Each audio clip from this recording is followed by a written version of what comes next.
Le grand direct de l'actu, Jean-Marc Morandini. Les policiers sont à bout de souffle. Ce midi, les syndicats de police appellent à un rassemblement unitaire devant le ministère de la Justice à Paris.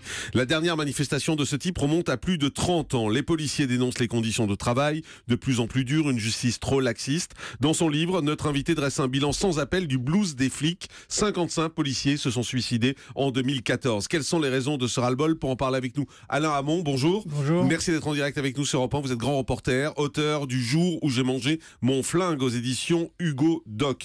Les policiers, il y a un malaise, on le voit aujourd'hui, se manifeste dans la rue, mais c'est un malaise plus profond, plus latent. Oui, c'est un malaise plus profond et c'est un malaise qui dure depuis des années et des années. Alors, pour raccrocher un petit peu à l'actualité, si on veut, je vais quand même dire deux choses. C'est que, il y a plus de policiers, c'est terrible d'ailleurs, hein, il y a plus de policiers qui meurent suicidés que de policiers qui meurent en service, chaque année. Et deuxièmement, pour ce bouquin, je suis allé voir un peu à l'étranger ce qui se passait. À l'étranger, il se passe exactement la même chose. Et j'ai sorti 3 études, notamment j'en ai sorti plus que ça, mais il y en a 3. Une belge, une canadienne et une américaine. On ne peut pas dire que la justice américaine soit totalement laxiste. Bon. Eh bien, dans les raisons qui font que les flics en ont marre aux États-Unis, au Canada et en Belgique, et ailleurs, il y a en effet cette incompréhension vis-à-vis de certaines décisions de justice. Mais attention, c'est de l'incompréhension. Et moi, je pense qu'en France, c'est la même chose. Je les fréquente depuis 40 ans, c'est pas d'aujourd'hui. Je pense que c'est de l'incompréhension, c'est-à-dire que les magistrats n'expliquent pas assez ce qu'ils font. Oui, et puis on voit le drame qui s'est déroulé également il y a quelques jours, ce drame dans lequel c'est une personne qui était en fuite finalement, qui a tiré et qui a blessé grièvement un policier.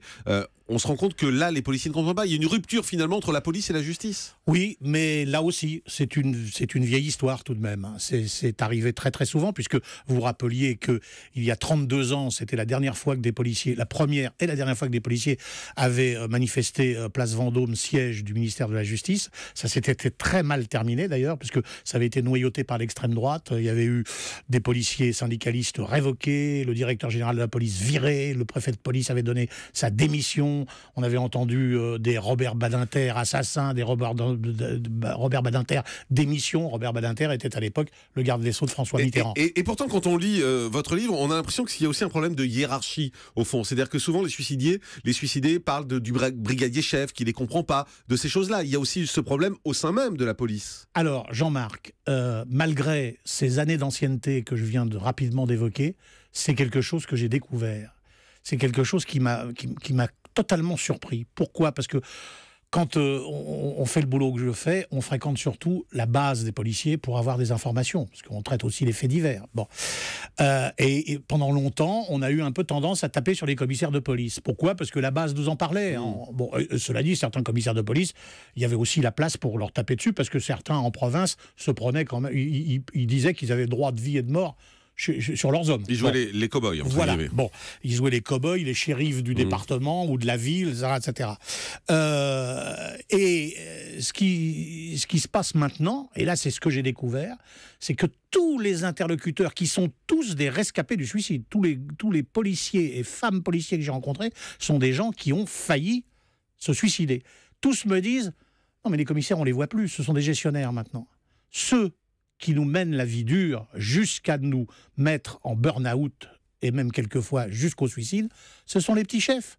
Ce sont des gens qui appartiennent à la même catégorie que nous. Mais ça, c'est valable dans beaucoup d'administrations. Tout à fait. C'est pas propre aux policiers. Non, sauf que on peut tout de même se poser la question de savoir si ce genre de vie professionnelle n'est pas dangereuse à partir du moment où ça s'adresse à des gens qui sont chargés de protéger la population. Alain Hamon, malgré tout, on sent que les policiers sont plus aimés qu'avant dans la population. Et hélas, c'est dû aux récents attentats. On sait que les policiers, finalement, nous protègent. Il y a un lien un peu plus fort avec eux parce qu'ils nous protègent. Ils sont de plus en plus nombreux, ils sont plus présents. Mais ça ne suffit pas à les rassurer? Non, ça suffit pas à les rassurer. Et Bernard Cazeneuve, le ministre de l'Intérieur, en janvier cette année, a lancé un plan anti-suicide. Il a été très intéressé d'ailleurs par les études dont je vous parlais à l'instant, notamment par l'étude canadienne. Il l'a dit à des policiers qui venaient chez lui en audience. Sauf que le problème, c'est qu'il n'y a plus de sous en France. Il n'y a plus de sous au ministère de l'Intérieur. Quand les Canadiens ont fait ce qu'ils ont fait pour pallier les problèmes des suicides, ils ont mis de l'argent sur la table. Et le premier argent qu'ils ont mis, ça a été pour réhabiliter le travail de policiers face aux citoyens. Et là, Bernard Cazeneuve, au mois de janvier, à la fin de son communiqué annonçant son plan anti-suicide, il demandait au directeur de la police de faire une grande campagne d'information sur le métier de policier et le danger du métier de policier. Vous l'avez vu, vous, la campagne ? Non. Je voudrais juste qu'on revienne sur le titre, le jour où j'ai mangé mon flingue, et c'est ce que vous expliquez également, c'est qu'il y a quelque chose qu'on n'oublie pas quand on a voulu se suicider, c'est le goût de son arme dans la bouche. Alors, écoutez, parce qu'ils se mettent l'arme dans la bouche, et ça, honnêtement, quand on le dit, ça file des frissons. Oh là là là là. C'est le premier témoin que j'ai rencontré, c'est une jeune femme, qui s'appelle Paula. C'est le premier des témoins rescapés que j'ai rencontré. La première rencontre, elle a duré 3 heures. Au bout de 3 phrases, c'est ce qu'elle m'a dit, c'est elle qui m'a dit ça. Elle m'a dit, je me souviendrai toujours, toute ma vie, du goût du canon de mon arme dans ma bouche. Je l'ai encore au moment où je vous parle. D'où le titre du livre, parce que c'est terrible, terrible. Pourquoi les policiers et les gendarmes se suicident? Ça s'appelle Le jour où j'ai mangé mon flingue. C'est signé Alain Hamon chez Hugo Doc. Merci beaucoup d'avoir été en direct avec nous ce matin sur Europe. Dans un instant, le dernier mot de l'actu.